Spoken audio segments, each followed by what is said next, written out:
அனைவருக்கும் வணக்கம். உங்கள் அனைவரையும் தஞ்சை சமையலறையில் சந்திப்பதில் மிக்க மகிழ்ச்சி.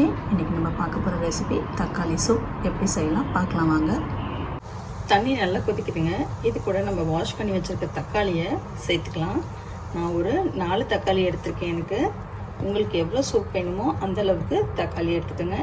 தக்காளி நல்லா வேகட்டும். இதை ஒரு மூடி வச்சு ஒரு 10லேருந்து 15 நிமிஷம் வரைக்கும் விட்டோம்னா நல்லா குழஞ்சி வெந்துடும். வெந்ததுக்கப்புறம் பார்க்கலாம். பாருங்கள், தக்காளி நல்லா அந்த தோல் எல்லாமே பிரிஞ்சு வந்திருக்கு. ஸோ இந்த ஸ்டேஜில் நம்ம ஆஃப் பண்ணிவிட்டு இதை ஒரு ஓரமாக எடுத்து வச்சு நல்லா ஆற விட்டு கடைஞ்சி எடுத்துகிட்டு வந்துடலாம். இப்போ நம்ம கடாய் வச்சுருக்கோம். கடாயில் எண்ணெய் வச்சுருக்கோம். எண்ணெய் சூடாயிட்ருக்கு. இப்போ தாளிக்கிறதுக்கு தேவையானதை நம்ம சேர்த்துக்கலாம். கொஞ்சம் போல் கல்பாசி, பிரிஞ்சி இலை, பட்டை, ஒரு ஸ்டார் அனைஸ், ஒரே ஒரு கிராம்பு, இது எல்லாமே போட்டாச்சு. இதெல்லாம் சூடாகிட்டு இருக்கு.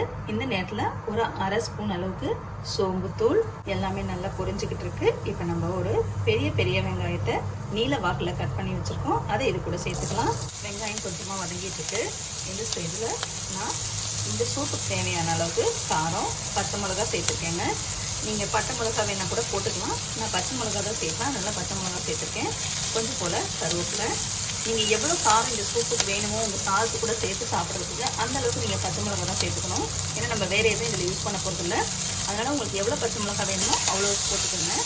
இது கூடவே கொஞ்சம் போல் இஞ்சி பூண்டு பேஸ்ட் இதையும் நம்ம சேர்த்துக்கலாம். எல்லாமே நல்லா பச்சை வாசனை போகிற அளவுக்கு வதக்கியாச்சு.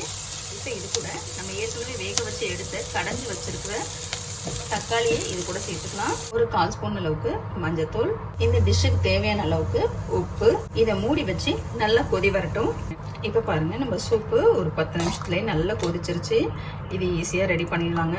டக்குன்னு மெனு ரெடி பண்ணணும், இன்னைக்கு லஞ்சு கொஞ்சம் டயர்டாக இருக்குங்க அப்படின்னாலாம் இந்த மாதிரி ரெடி பண்ணிக்கோங்க. ரொம்ப ஈஸியாக இருக்கும், ரொம்ப டேஸ்டியாகவும் இருக்கும். குழந்தைங்க ரொம்ப விரும்பி சாப்பிடுவாங்க. ஆல்மோஸ்ட் நம்மளோட சூப் ரெடி ஆயிடுச்சு. இந்த சமயத்தில் நான் கொஞ்சமாக தேங்காயும் சோம்பும் அரைச்சி எடுத்துகிட்டு வந்திருக்கேன். ஒரு 2 ஸ்பூன் அளவுக்கு தேங்காய் அரைச்சி எடுத்துகிட்டு வந்திருக்கேன். இதையும் இது கூட நம்ம சேர்த்துக்கலாம். கொஞ்சம் போல் மிக்ஸி கழுவுன தண்ணிங்க.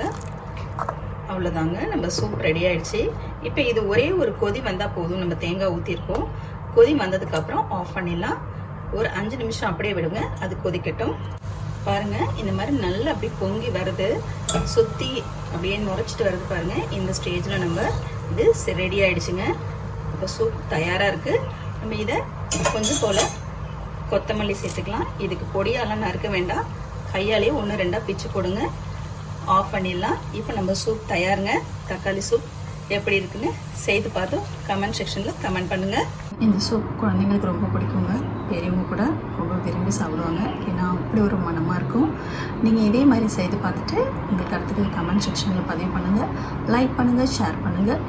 மறந்துடாமல் சப்ஸ்கிரைப் பண்ணுங்கள். உடனுக்குடன் நீங்கள் வீடியோக்களை தெரிந்து கொள்ள பெல் பட்டனை ப்ரெஸ் பண்ணுங்கள். நன்றி.